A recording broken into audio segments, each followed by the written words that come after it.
வணக்கம். நான் கீசரா பிஎஸ்சில வேலை செய்றேன். நானு வில்லேஜ்ல சிஸ்டரா செஞ்சுக்கிட்டு இருக்கிறேன்.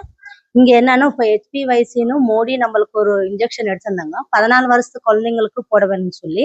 அந்த 14 வருஷ குழந்தைங்களுக்கே எதுக்கு போட வேணும்னா, இப்ப பெரியவங்களுக்கு ஆல்ரெடி கேன்சர்ன்னு ஒரு வந்திருக்குது. அந்த கேன்சர் குழந்தைங்களுக்கு வராத அளவுக்கு 14 வயசுல இருந்து 15 வயசுக்குள்ள போடணும்னு மோடி எடுத்துட்டு வந்திருக்கிறாரு. அவர் எடுத்துட்டு வந்த அந்த வேக்சினும் இப்ப நம்ம ஒன்லி கவர்மெண்ட் ஹாஸ்பிட்டல் மாத்திரம் தான் எலிஜிபிளா இருக்கு.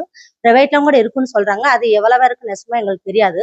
ஆனா கவர்மெண்ட் ஹாஸ்பிட்டலுக்கு பிரதி ஒரு பேரு தாய், தகப்பன் 2 பேர் வந்து குழந்தைங்கள கூட்டிட்டு வந்து அவங்க பேர் எழுதி குடுத்து, Aadhaar card number, phone number எல்லாம் குடுத்து, அவங்க வேக்சின் வாங்கிட்டு போவேணும். வெளிய எங்கேயும் வாங்கக்கூடாது. வெளிய எங்கேயும் போட்டுக்கக்கூடாது. ஒன்லி கவர்மெண்ட் கீசரா பிஎஸ்சில போடுவாங்க. அங்க வந்து போட்டுக்க வேணும். அதனால ஒண்ணும் நம்மளுக்கு குழந்தைங்களுக்கு ஒண்ணும் சைடு எஃபெக்ட் வராது. முன்ன அந்த குழந்தைங்கலாம் நல்லா அவங்களுக்கு கல்யாணம் ஆனாலும், என்ன ஆனாலும் நல்லா இருக்கும். அது மாரி கேன்சர் வராதுன்னு, அதுக்கோசரம் நம்ம மோடி எடுத்த அந்த இப்ப கவர்மெண்ட் எடுத்த அந்த ரூல்ஸ் பிரகாரம் அது போடுறோம் நாங்க. நீங்க ஒருத்தருமே குழந்தைங்களுக்கு என்ன ஆகும்னு பயக்க வேண்டிய அவசியம் இல்ல.